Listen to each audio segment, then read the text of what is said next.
everybody, and welcome back to the United Stand. We are on the last leg of the tour for Manchester United, and we are against Liverpool, arch rivals, here in South Carolina. It is absolutely boiling hot, and we are set to play tonight, and we are joined with Ste from RedmenTV. Ste, thank you for joining me, and how are you feeling pre-season? Yeah, I'm tired now. It's been, I don't know how the players feeling this heat, just this heat's getting to me, just being a fan. It's been a good 10 days. It's been weird because we've been to 3 completely different cities. Pittsburgh, quite quiet, industrial type of town. Philadelphia, which is just on another level, big city, crazy. And then come down here, which is very quiet, southern, 140,000 population, so it's really small. So I think I've experienced like all different types of America, but it's been a pretty enjoyable journey. And in terms of the football as well, we're actually staying accidentally at the Liverpool Players Hotel. Yeah. Seeing them all last night, just pottering around.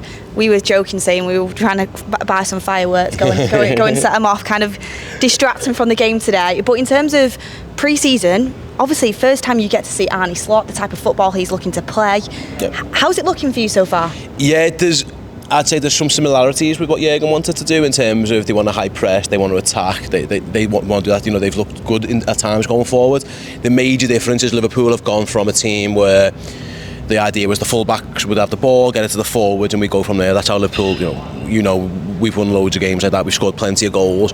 Arne Slot's football is very much more possession-based. The goalkeeper takes his time on the ball, the centre-back split, they try and play through the lines. For example, Endo has been kind of pushed aside onto the subs bench in both games, and they've gone for like a Curtis Jones or a ball playing midfielder. So I definitely think that more Dutch style of football where they want to keep the ball more. Jurgen obviously very direct, in your face, aggressive, run, just hit teams hard. This feels a little bit more like Arne Slot's football team want to keep more control of the ball. And like I say, there's been teething problems. It hasn't been perfect, but you can definitely tell there's like a change in philosophy in the 2 games that we've seen so far. Well, we've been speaking about it as Manchester United fans, because obviously Liverpool for us, big rivals, and a lot of United fans are kind of hoping there's going to be a fall off. A lot of United fans are thinking, same way that, when Sir Alex left Man United, it just crashed. People are thinking that's what's going to be with Klopp. My personal opinion is I think Klopp massively overachieved with what he's had. That's just my personal opinion. I think they've bought well. I think he's done well with what he's got. I think you've left Arne Slot with a really good squad. But I think Jurgen Klopp really did overachieve and was competing with some like Pep Guardiola's team, and the facilities he had, it was the best. So for me, I'm like, Arne Slot's going to come in. I don't know much about him. I'm like hoping that things will start to decline a little bit. But from what we've seen in pre-season, which you can't take, it is absolute certainty, you have looked really good and you've won both of your games. But then when Erik ten Hag came in, he looked really good at first in pre-season and was good, bit of shakiness, bit of issues, trying to go with him again next season. What are your thoughts on Erik ten Hag? Yeah, I've always thought with ten Hag, I'll be honest, as a Liverpool supporter, I was delighted when you kept him. I'll be completely honest. A lot of fans have said that. Listen, I think he's won 2 trophies. I think he's a very good cup manager, because what he's good at, and Liverpool have felt the effect of this as well, he's a really good counter-attack manager. He can set up a team to defend and then hit on the break. But also, the reason that Man United did so poor, I think, in the Premier League, you can't do that when you're playing Bournemouth at home or Fulham at home, or most of the teams that Man United, where getting a point against Man United is a good result. For Liverpool or Manchester City or Arsenal, they want to beat Manchester United, and I think that kind of plays into Manchester United's hands a little bit.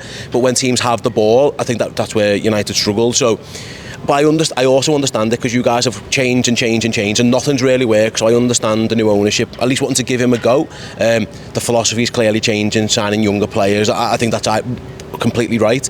The ideas of signing Ronaldos and Casemiros, that was just, from afar, that was just laughable. Like, this idea of, it was Zerki, and I know Yoro's injured, but those type of signings, that kind of stuff, if that happens, that makes a bit more sense. So I'm getting the sense that Man United are starting to get themselves a little bit back on track. I wouldn't be shocked, Beth, if it's another manager who takes that step. It kind of happened with us. We made our philosophy all around Brendan Rodgers. He started it. And the signing the young players and the change away from big wages and stuff like that, and then it was Jurgen who kicked that on. I wouldn't be surprised if somebody else comes and takes over to Erik ten Hag, but it feels like the foundations are in place, because again, from the outside in, Man United have been a bit laughable, to be truthful. Like, it's been like crazy decision after crazy decision. At least there seems to be a little bit more joined up thinking, because I think that's the right way to go about it, what they've done so far this summer. Yeah, I feel like with Erik ten Hag, he tried to play, the possession-based football, tried to go at teams, but I honestly don't think he had the profiles of players to do it. And with the amount of injuries we had, then you have to revert back to, you know, the counter-attacking system, and it can work. Like, it worked against Liverpool in the FA Cup. It can work in certain games. But what Erik ten Hag needs to do this season, which I have confidence that he will be able to do, if I still think we've got a lot of work to do in the transfer window, if we get the right players in and the right players stay fit, he needs to show a proper style of play that we play every single game, that flows, and that you can take a game to a team. Like, we can play Liverpool at home, and we can go toe to toe with them. Exactly, that's what you guys want. And I was saying, like, I understand your point of, like, it worked against, you know, City, it worked against Liverpool to a point, but, like, Man United still conceded a lot of attempts and a lot of shots, and on another 100%. Day, you know, Liverpool were a bit more clinical in both those games. It could have been 4-0 at half time, and to be fair, the goalkeeper makes some good saves and all that kind of stuff, but the general, you know, I think only Sheffield United conceded more shots than Manchester United last year. That's crazy. Like, that's although that's something to do with the players, and I agree, the injury situation at centre back, you know, Johnny Evans was still playing for Manchester United, but with all due respect to Johnny, you know, he was clearly a stopgap because of the injuries and all the issues that were taking place. So I do feel I can see things maybe getting better with the players if they try and sign it, but when you sign young players, and we've been through this too, Beth, when you sign young players, you have to, there will be a teething period as well. And my issue with, again, from the outside, if I was looking in, would be the extension that they give Erik ten Hag was so short that it feels like he might not be given the time to go through. He might be the man who does the teething problems, and then somebody else takes over. Exactly, because it's not going to work straight away. You don't, and trust me, we've been there, you don't just sign young players and day one they work straight away. You know, that just can't happen. It's impossible. I think a lot of Man United fans understand that, though. I think because we've been through so many different stages, and we've been, let's put it quite bluntly, we've been so poor for a long period of time. Man United fans now, I feel like they're willing to wait. They're willing to have that patience, because we're not used to winning anymore. You say that, but then it's easy and then you lose 3 games and the whale falls in. And you guys know in this job that we do, you know, the comment sections and the Twitter profiles and everything blows up. What I've noticed, to be fair, about Man United fans in the stadium, it sometimes feels a little bit different. I know there's been boos at times, hasn't there? But more often than not, I feel like the people in the stadium have been a bit more patient. If they turn, that's when it's curtains for a manager. So if I'm Erik ten Hag, I'm hoping that, you know, you see signs of improvement, and that people give them some patience. From my point of view, I hope it all goes wrong. I'll be honest, I hope it goes massively wrong. Well, likewise. Absolutely. That's what Arne Slot, not proved himself yet. See you later. Who knows? Absolutely. But like I say, my sense is I think United have done the right things, but I think they've got the wrong man in charge. And I think somebody else, whoever that is, will end up benefiting from this summer, because I think they've gone about things. They've let the big earners go. I think Casemiro might still leave, and Varane's moved on, trying to get the age of the profile of the squad rather younger. I do believe that somebody will benefit from this, because they've signed good players, good young players, and I think that is the key in the Premier League in an era where transfer fees are just absurd, and United know this. Listen, you know, how much did you pay for Anthony and things like that? Like, I don't. You're better off buying, you know, Euro. Maybe United paid a little bit too much for him, but he's clearly a very talented player. Obviously, I know he's injured now, but like, they're the type of signings I think you can build a rebuild around. I never understood why Man United were trying to rebuild by signing 30-odd-year-old midfielders. It just makes no sense. This makes a bit more sense. I'm going to be honest, I disagree with you. I do think Erik ten Hag has the ability to be the guy for Manchester United, but I have so many rival fans tell me exactly the same thing. Maybe I've just got so much faith that because I want it to work out so badly. There's nothing wrong with that. You're a fan, you're a supporter. Yeah, I think you will. And like you said, for us, the reason why Erik ten Hag is still in the job is because of the fans. I think, like, there was especially when we won the FA Cup, and that's what's helped Erik ten Hag is Carabao Cup first year, FA Cup this year. I mean, we're hoping for, you know, Europa League next year, and people will laugh at that, but that's a good trophy for us to win. Get back into the Champions League, and hopefully what we need to see next is Premier League consistency. But tonight, bald versus bald, Dutch versus Dutch, Arne Slot versus Erik ten Hag. We're taking over the baldies, Beth. We're on the march. Exactly. All the managers, we're here to stay. Do you think that Liverpool have the upper hand? I feel like they've got more first-team players right now. Maybe a couple have come back. We've still got a lot away. You know, Van Dijk and Trent, most of the forward line are away, but Yeah, the team that played the other day, I think the team that started the other day was a pretty strong Liverpool team. It was no, I mean, at the back is where they've got no first team players. You know, it's the sub goalie, it'll be Timikas, it'll be Bradley, it'll be Vandenberg, it'll be Kwanzaa. So Kwanzaa's probably the only one of those. Kwanzaa's a decent player. He's great. I think first game of the season, he might be the only one of those who starts the season. So it's a bit of a makeshift back line, but they do have Salah, they do have Szoboszlai, they've got Jota. So yeah, against Arsenal, they had a really poor start actually, and Arsenal should have scored and probably should have scored a couple of times early, but then Liverpool got into the game and got the rhythm going, and Salah, so far in pre-season, you know, there was a lot of doubt about Mo. Yeah, there was a lot of doubt about Mo Salah last season. At the end of the season, he went to AFCON, got injured, came back, and he was a shadow of himself. You know, he was fighting with the manager on the touchline. It was a very poor end of the season for Salah and a lot of Liverpool. You know, Liverpool really fell off towards the end, but he looked sharp, and when he looks sharp, Liverpool attack well. Looks ready to start like a new sort of project under Arne Slot, doesn't he? Yeah, absolutely. He's Mo Salah. It's a strange one because he doesn't need to prove anything to anybody because he's fucking Mo Salah. But he always feels like he's better with that chip on his shoulder. Anytime someone doubts him or there's a record to be broken or something like that, like, he's a very, very focused man.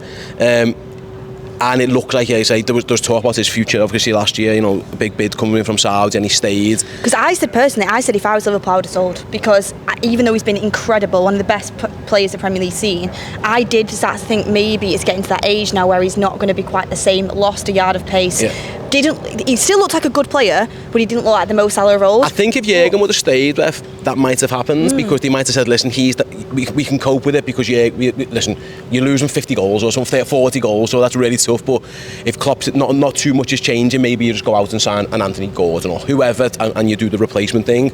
But I think because it's Arne Slot, the last thing Arne Slot needs is to come in and, you know, half the goals in his team have just gone straight. I think that's just too much to do. So I think that's probably the reason. Also, like, you know, Mo Salah, he might not want to go. Yeah, you know, if he goes out of contract next season, he can go wherever he wants in the world. Look what Kylian Mbappe's just done, absolutely cashed in, because he's on a free contract. So I think we're in for a big season of Salah. I'm still not ruling out the possibility he stays further the next season, but if it is going to be this last hurrah for him, he started pre-season like a man who, you know, who looks like he's determined to put right what went wrong last season, because I'm sure he wants, if he is going to be his last year, I think he wants to go with like a couple of big medals. I think he's such a determined, focused man that I think that's probably what's in his plan. So he's been the standout for me. He's been fantastic. And then Harvey Elliott playing in like a number 10 position, which Liverpool, again, that's new under Arne Slot, really. We don't really have that. They usually have three midfielders. Yeah, forward and back. And I think Curtis Jones said this in an interview recently, you know, my old job was to facilitate. I won the ball back and give it to Salah or give it to Mane, give it to Bobby or Jota or whatever. Now the midfield is like the focus. We play through midfield, like I was saying before. And Harvey Elliott against Arsenal had 2 wonderful assists, could have had a couple more as well. I think that him and Salah are probably in the 2 standout players, and if they get on the ball tonight, then yeah, I imagine they will cause Manchester United some problems. Well, it was the opposite for us. Against Arsenal, we started really well, actually, and Højlund scored, but then instantly got injured, then Yoro got injured, and then we just it does feel like the mood's been, the injuries have dampened things for you guys, haven't they? Injuries are such, like, honestly, we were trying to get hyped up for the new season, everyone's buzzing. I mean, I do feel like we're going to have a good season. Then you see the injuries, and it's like, Yoro's only ever been out for 3 days his entire career, comes to Manchester United in pre-season. He broke his foot or something? He's out for 3 months. Yeah, I think he's done something to do with his metatarsal. He's crazy. And, I mean, what I do want to ask you about quickly before we do score predictions is transfers for Liverpool. Yep. You've not had anyone come in, have you? I know you were in the Euro race. Yep. Kind of walked out of that one because you thought it was going to Madrid. Then United felt buzzing because they managed to go and get him. And a few Liverpool fans said to me, like, they were fuming that they didn't go there because they feel like Liverpool right now, you know, with Champions League football, could have been an attractive proposition, and you let your rivals go in and get that young player. Did that frustrate you? I think it was the money. I do think it was the money. You know, yeah, I'm guessing Man United signed Lenny Yoro to play. He was going to start. He wouldn't have started for Liverpool. He had the flies. He wouldn't have started for Liverpool. That's probably the difference, you know. So, and also if you're him, you probably, you know, he probably wants to play. So I think, you know, the fact that Real Madrid kind of felt similar, maybe the price was just a little bit out the range, was probably to do with it. But I would have liked them. You know, when we were linked with them, I was delighted. I do think Liverpool needs to sign a new centre back. They lost Joel Matip on a free transfer. They've got options. You know, Joe Gomez, apparently his future's more than uncertain. Like, he very nearly joined Newcastle a few weeks ago until that collapse. So Liverpool do need a centre back. He'd have been a very good signing. So yeah, it was quite frustrating, especially to see him go to Manchester United. I would rather have just seen him go to Real Madrid because we've been there before. We've lost loads of transfer sagas to Real Madrid. You know, who hasn't? Yeah, Bellingham, Tchouaméni, the list goes on. So Euro, I could have got my head round. So I think he's a good player, and I think he'll be a good player for Manchester United. So it was frustrating. In terms of incomings, we're being told by there's a lot of journalists out here. Liverpool are in the market. The manager just wanted to spend some time with the squad, see who we had like a lot of fringe players like Carvalho and Vandenberg and Enzo who he just wanted to have a look at, and I think he's managed to have that look, and I think he's made his mind up because we're starting to see names linked. But in terms of, I say names, in terms of position, we're getting told Liverpool want a centre back, they want a midfielder. In terms of actual names, the only one really was Anthony Gordon. He wanted to join Liverpool. That would have been... Yeah, he wanted to join Liverpool. Liverpool wanted him. Newcastle were in a position where they might have had to sell him because of PSR. They managed to get around that in other ways. So maybe that one rekindles. But yeah, I do think Liverpool in the market. I think it's... But there's no concrete links to the name, so it is quite tense. It's quite frustrating because Liverpool finished third. There's a new manager. I do think they need to make improvements. If they want to catch Arsenal and City, then they clearly need to make a couple of improvements. I'd say centre midfield is definitely the one.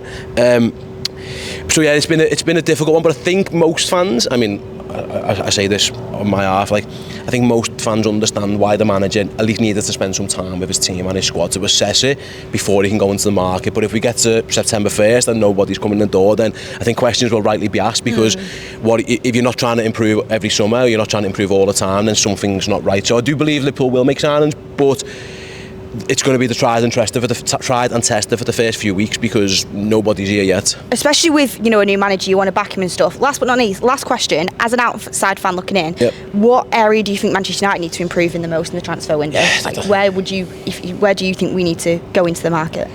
It's a good question. Maybe wide forwards. Okay. Yeah, the Rashford thing must be so frustrating as a Man United fan because he's clearly so talented, but he is just so inconsistent. I mean, the other fella on the other side's a joke. Maybe Sancho. Maybe they can rekindle that thing. That's trying to happen. But maybe they're. Watch out for Amad Diallo tonight. He's a good player. Yeah, he's a good young player. I'll be honest. I know it was like the defensive midfield role was a thing, wasn't it, for a while? Casemiro looked like his legs have gone. I know Scott McTominay isn't that, so I know Ugarte's been linked, so I think that would be a good sign as well. Another one Liverpool's been linked to. Yeah, as well. Yeah, he is a good player. See, I know you've done the centre forward thing, so you have to wait and see how that happens with the two young lads because that was clearly an issue for you guys last season. You tried the centre half thing, and now unfortunately he's injured. I think we're going to go for Delete, hopefully. Yeah, so I thought Man United needed two, and they'll be two good signings. Yeah, I mean, I'm trying to go through your team and I'm trying to think who's good. Not many, you're thinking. Yeah, I'm trying to think. Yeah, Fernandes. When you look at our first team on paper, it's decent. It's just when the injuries you start to fall away. But anyway, score prediction for today's game. What are you feeling? What are you thinking? 3-1 to us. 3-1 to us. I'm gonna go. I can't say Liverpool's gonna win, can I? I'm gonna go with 2-1 to I do 2-1 every time. Do you know what? I'm going to go 3-2 to Manchester United. That'd be a good game. That'd be a very good game. It's going to be a very defence is a bit on the rocks. Yeah, young team. I really do think Liverpool are going to win, but because it's United, I'm going to say 3-2 to United. But look, Steve, thank you so much for joining us. Thank you. Good to hear rival fans' insight. I would say I wish you best for the season, but I don't. No, yeah, so I can't that'd be a lie. Yeah, but anyway, shake hands, and we'll see what happens. Thank you for watching, everyone.